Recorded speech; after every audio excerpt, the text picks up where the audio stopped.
Bom dia, irmãos. Agradeço ao pastor Alceu pelo convite para nessa manhã ocupar este lugar. Eu queria não exatamente apresentar um sermão, mas compartilhar com vocês duas preocupações que têm a ver com a estrutura da igreja, com a identidade da igreja para a qual você e eu servimos.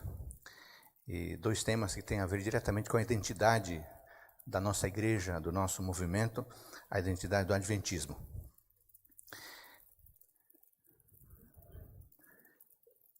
Esta é a minha pequena cidade onde eu nasci, e a minha história está entrelaçada com essa cidade que se chama Guairamirim. Fica à margem do rio Mamoré. E Guairamirim, na língua tupi-guarani, significa pequena cachoeira. E de fato há uma cachoeira mesmo, descendo o rio ali, à vista ali da pequena cidade. Eu já voltei diversas vezes lá para visitar a minha família. A minha mãe e uma irmã moram nesse lugar. Os demais não moram lá, mas eu morei lá até os 17 anos. E depois, então, eu volto sempre como um visitante. Mas o retorno que eu fiz em 2010 foi, para mim, muito significativo. Porque eu resolvi fazer um tour pela cidade, visitando os lugares que tanto marcaram a minha infância e minha adolescência. Eu, por exemplo, fui na rádio AM, na época que dominava o cenário da minha cidade, e que ditava as músicas e outras coisas que vocês sabem como uma rádio importante numa cidade do interior. Depois eu fui para o Porto, e quantas vezes eu atravessei esse rio numa voadeira, a mando da minha mãe para comprar coisas. E ali no Porto tinha uma senhora que vendia umas empanadas, uns pastéis assados, que era uma delícia. E eu, provavelmente, durante muitos anos, uma vez por semana, eu dava um jeito de comprar esse pastel. Depois eu fui para a escola onde eu estudei os primeiros 5 anos, uma escola católica chamada Immaculada Concepción. Ali eu fui formado na disciplina, na rigidez, uma escola administrada por freiras, escola excelente. Depois eu fui logo ali, virando um quarteirão da escola, morou a minha primeira professora, chamada Enma de Bascopé. A senhora que me introduziu ao mundo da escola, uma descoberta para uma criança. Essa senhora foi tão marcante que eu me lembro o nome, sobrenome e o endereço.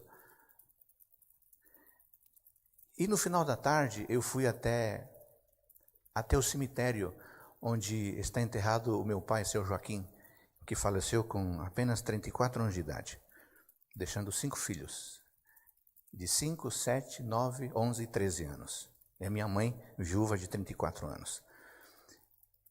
Aí eu encerrei o meu dia. Era um sábado, encerrei o meu dia, ao lado do cemitério tem um campo de futebol, e lá muitas vezes eu disputei jogos, na época em que ainda eu jogava e dava tempo para jogar bola. Sabe que se você tirar essas coisas, esse resumo, se você tirar isso de mim, em mim não fica nada. Porque a nossa pessoa, o nosso ser é formado pelas histórias que nós vivemos. A escola, o mercado, a praça que nós visitamos, especialmente nos primeiros anos da nossa vida, passam a fazer parte da nossa identidade. De tal forma que você tirar isso de mim, ou se eu tirar algo que você construiu na sua infância, sabe o que fica de você e de mim? Fica um livro em branco, sem nada para contar. Então, a nossa identidade é formada por essas ideias, esses conceitos, esses lugares e essas práticas que nós cultivamos ao longo de toda uma vida. Pois então, a Igreja Adventista também tem uma identidade. E ela é composta de pessoas, de ações, mas acima de tudo, a identidade da Igreja Adventista é composta de crenças, pois as crenças, a teologia, determina e sustenta a nossa identidade como movimento profético. Tire isso da igreja, e não fica nada. Agora, o que é identidade? Há muitas definições, eu gosto dessa aqui, que diz que identidade é a essência, identidade é o ser, identidade é a essência.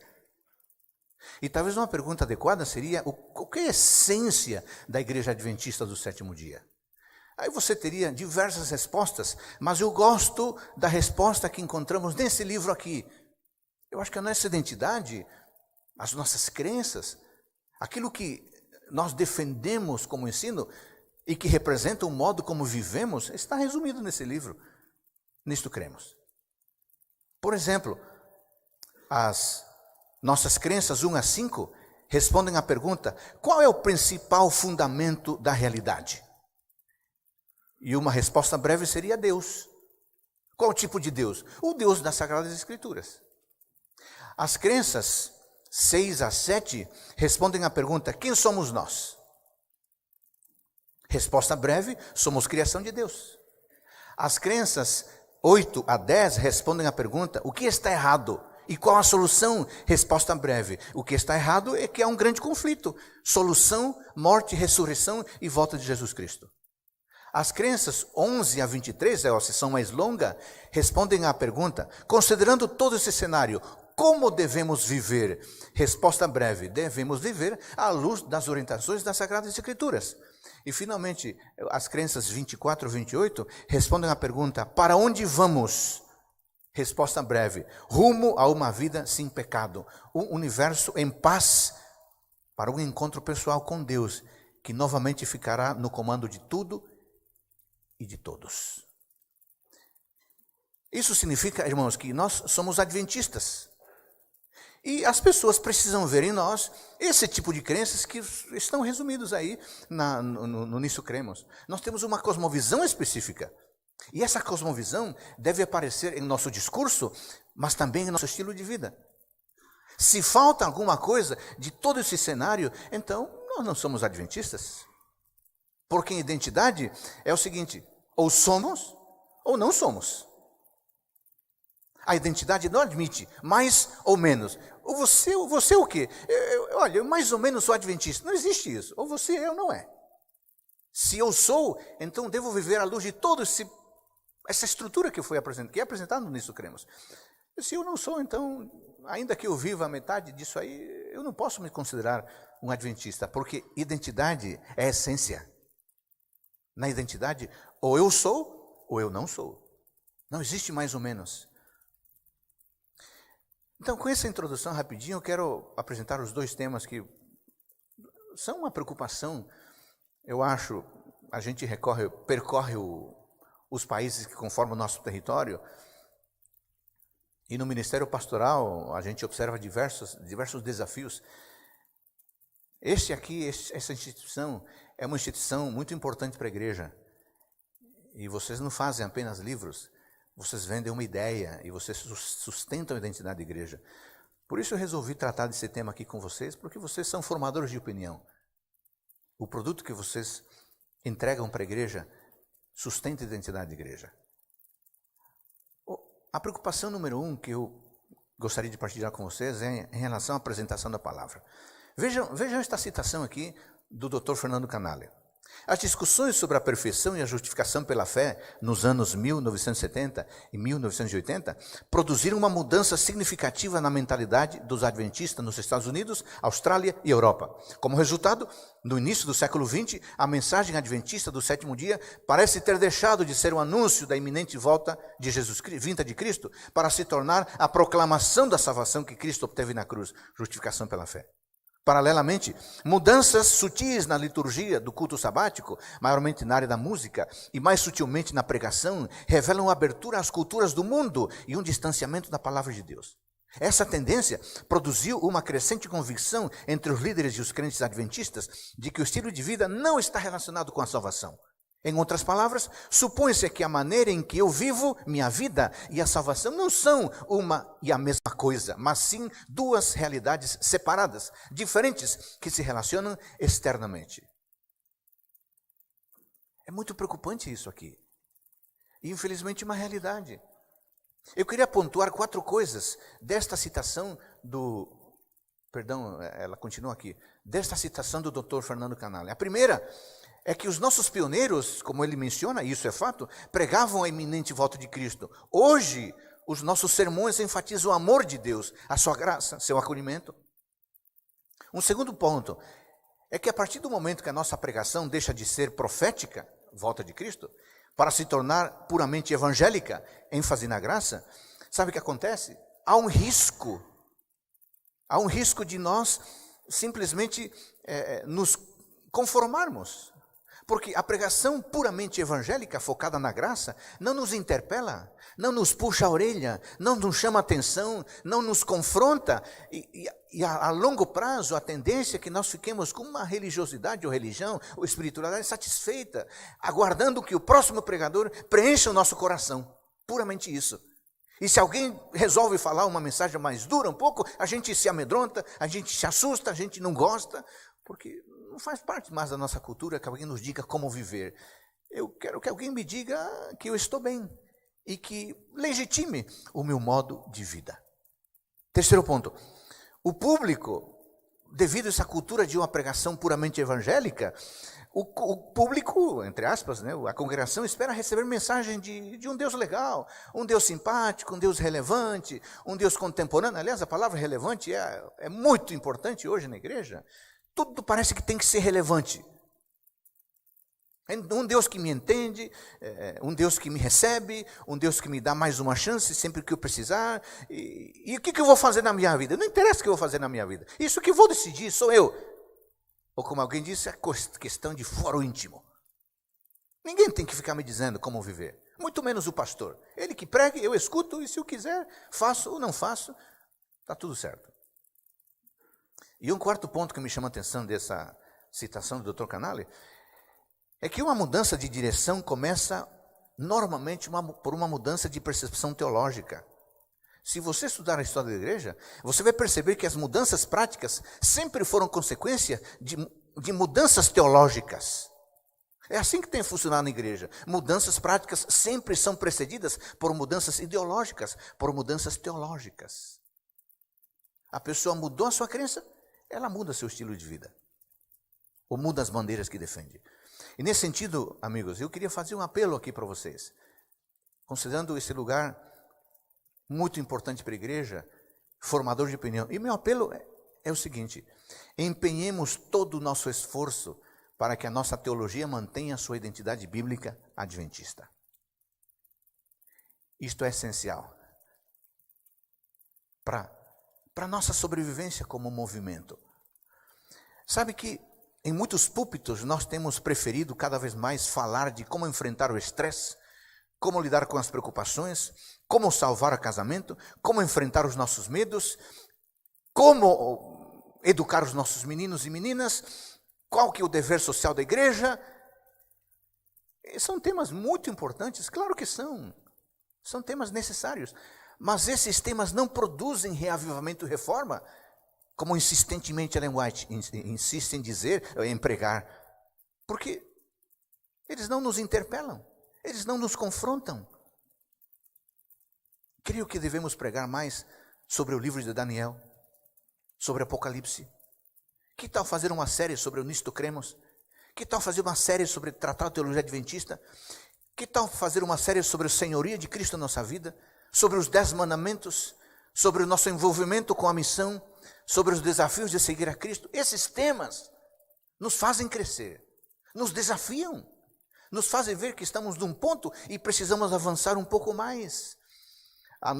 O nosso púlpito, e eu sei que muitos de vocês são pregadores, o nosso púlpito precisa exaltar a igreja, precisa exaltar a Bíblia, vertendo em linguagem clara, em linguagem didática, em linguagem atrativa, aquele Deus que nos convoca, que nos interpela, que nos desafia a viver como Ele quer que vivamos, como autênticos discípulos, preparando-nos para a sua breve vinda. Essa é a essência da nossa identidade. Mas infelizmente, o que acontece, amigos? Não sei o que vocês observam, mas eu tenho observado algumas coisas que deixam a gente triste. Por exemplo, enquanto um pastor evangélico, e eu cito casos reais, não cito os nomes porque não é necessário. Enquanto um pastor evangélico está pregando sobre o nosso dever de obedecer a Deus e viver conforme os seus mandamentos, nós adventistas estamos pregando sobre como lidar com as preocupações. O pastor evangélico está pregando a teologia adventista e o pastor adventista está pregando a teologia evangélica. Enquanto o pastor presbiteriano está pregando para os jovens, num retiro, uma série tremenda de sermões sobre o culto, sobre a adoração e a liturgia bíblica a Deus, baseado em Malaquias, um pastor adventista está pregando no retiro para jovens uma série de sermões sobre como arrumar casamento, como encontrar a profissão dos sonhos e como ser feliz. O pastor presbiteriano está pregando a teologia adventista e o pastor adventista está pregando a teologia social. Tem alguma coisa errada com alguns de nós, enquanto pregadores. E eu acho que o erro é o seguinte: a nossa teologia se está distanciando da identidade bíblica adventista.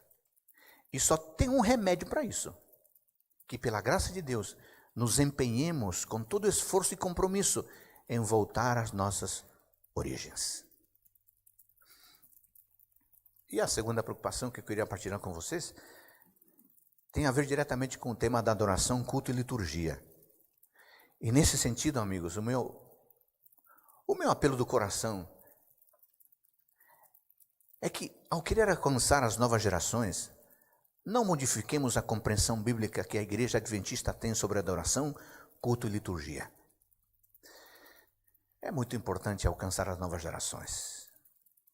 E quem tem filhos e filhas, juvenis, crianças, adolescentes, jovens, sabem como isso é um desafio.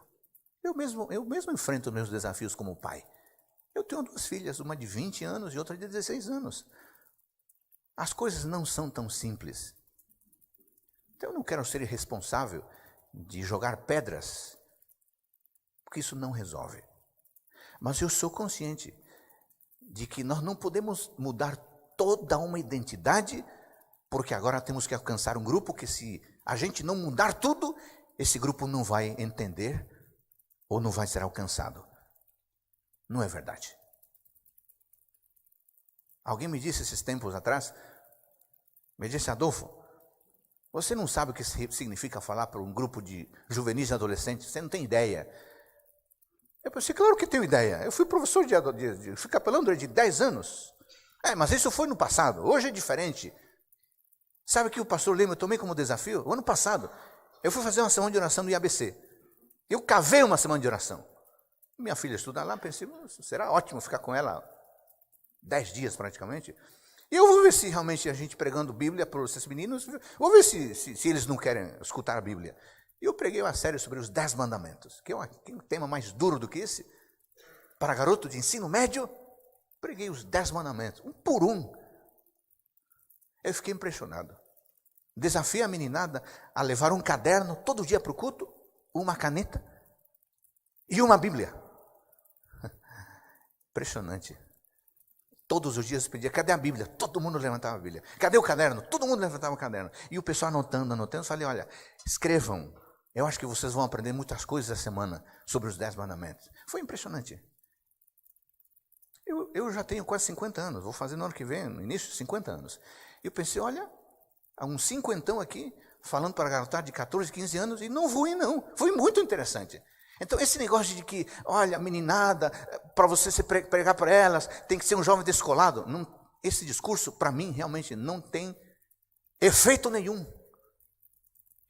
Por isso, eu gostaria de insistir com isso, amigos. Ao querer alcançar as novas gerações, não modifiquemos a compreensão bíblica da Igreja Adventista sobre adoração, culto e liturgia. Em Atos capítulo 2, permitam-me ler esse texto aqui, nós temos o que muitos consideram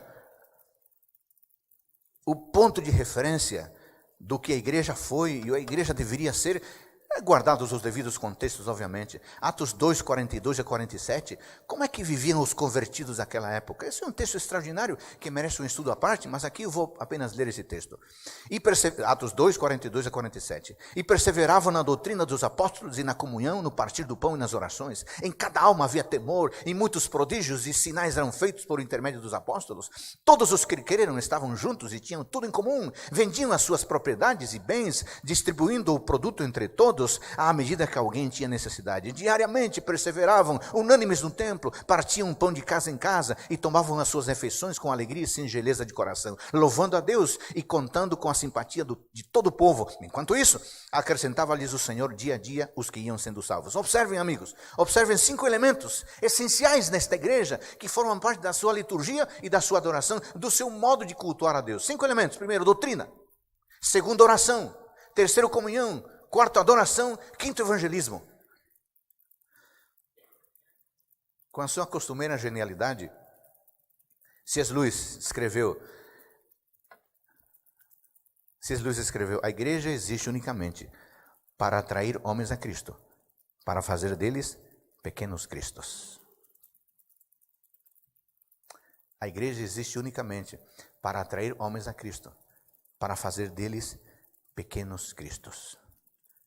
Vocês não acham que a igreja apostólica cumpria essa missão? Fazendo tudo o que está resumido aqui? Viviam as 5 práticas que eu mencionei, estas 5 práticas. Doutrina, oração, comunhão, adoração, evangelismo. Viviam isso intensamente. E qual era o resultado? Eles produziam pequenos cristos.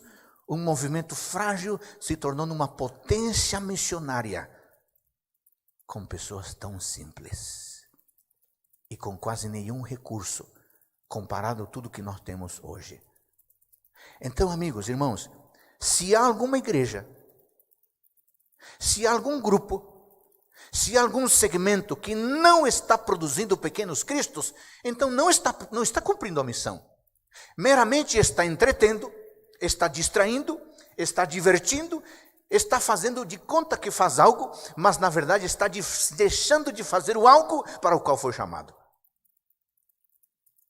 Quando estamos juntos para adorar, o resultado inevitável é que nascem ou se fortalecem pequenos cristos.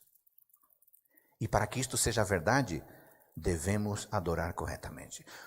Uma das citações mais impressionantes de Ellen White, que trata de adoração, culto e liturgia, é uma onde ela comenta João 4:24, no contexto da conversa de Cristo com a mulher samaritana. Veja a primeira parte dessa citação. Era o desejo de Cristo, erguer os pensamentos de seu ouvinte acima das questões de formas, cerimônias e controvérsias. Não por procurar um monte santo, um templo sagrado, são os homens postos em comunhão com o céu. Religião não é limitar-se a formas e cerimônias exteriores. Sabe que essa citação tem sido usada por adventistas pós-modernos, justamente para dizer, está vendo aí, ó? Você fica falando de culto aí. Isso não tem quase nada a ver. Olha o que Jesus falou. Religião não é limitar-se a formas e cerimônias exteriores. Calma lá. Essa é uma parte da citação. Porque se a gente fica com esse pedaço, dá para construir mesmo uma heresia. Mas a citação completa é esta, ó. Era seu desejo erguer os pensamentos de seu ouvinte acima de questões de formas, cerimônias e controvérsias. A hora vem, disse, e agora é em que os verdadeiros adoradores adorarão o Pai em espírito e em verdade, porque o Pai procura tais que assim o adorem. Deus é espírito, e importa que os que o adorem em espírito e em verdade.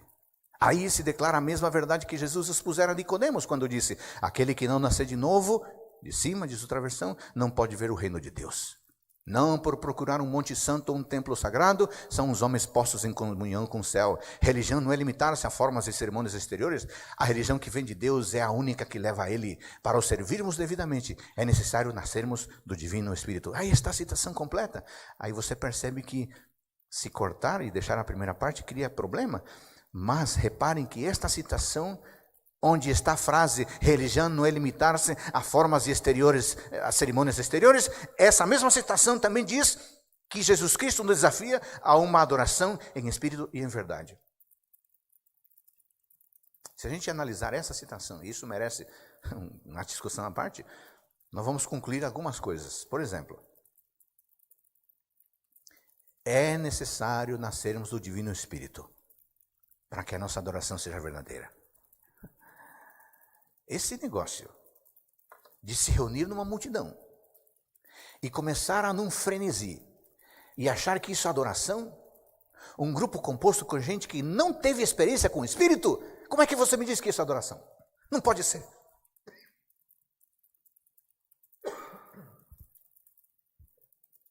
É necessário nascermos do Divino Espírito para que aquilo que fizermos seja considerado adoração verdadeira. Segundo ponto, o nascimento do Espírito purificará o coração e renovará a mente, dando-nos nova capacidade para conhecer e amar a Deus. Eu não posso adorar de verdade se eu não tiver uma experiência com Ele. Aí você diz, não, peraí, então quer dizer que quem vem pela primeira vez não está adorando? Não sabe adorar ainda. Vai aprender a adorar. Tudo o que fizer, ainda que seja espontâneo e seja sincero, não é o verdadeiro espírito da adoração. Porque não teve experiência com Deus ainda. Terá experiência. E aí o que ela fizer, norteado pelo Espírito, aí sim será verdadeira adoração. 3, o nascimento do Espírito comunicar-nos-á voluntária obediência a todos os seus reclamos. 4, verdadeiro culto consiste em ter o coração e mente purificados, para então conhecer e amar a Deus de maneira mais plena. 5, verdadeiro culto é o fruto da operação do Espírito Santo. E o Espírito Santo trabalha de forma consciente nas pessoas que pedem o trabalho dele na sua vida. Número 6, é pelo Espírito Santo, é pelo Espírito que toda prece sincera é ditada. E tal prece é aceitável a Deus. Então, esse tipo de adorador, esse que nasceu de novo no Espírito, esse que é obediente, esse que tem o coração e mente purificados, esse que oferece verdadeiro culto, esse que ora sinceramente, esse é o adorador que Deus busca. Esse é o contexto da citação. Esse tipo de adorador que será feito filho e filha de Deus. Então, amigos, essa expressão, religião não é limitar-se a formas e cerimônias exteriores, na verdade, para usar a linguajar teológico, é extremamente conservadora essa citação. Tem nada de liberalidade, de subjetivismo nela, como alguns pretendem que tenha. Um teólogo presbiteriano escreveu o seguinte: precisamos adorar a Deus de acordo com o que Ele nos revelou e não de acordo com a nossa criatividade. Ou seja, existe um princípio regulador no culto. E esse princípio é o seguinte: só podemos adorar de acordo com o que Deus revelou. Não podemos inventar um culto a Deus. Não devemos inventar uma maneira de cultuá-lo que Ele não vá aceitar. Sabe que eu fico chateado de ouvir um puxão de orelhas de um teólogo presbiteriano.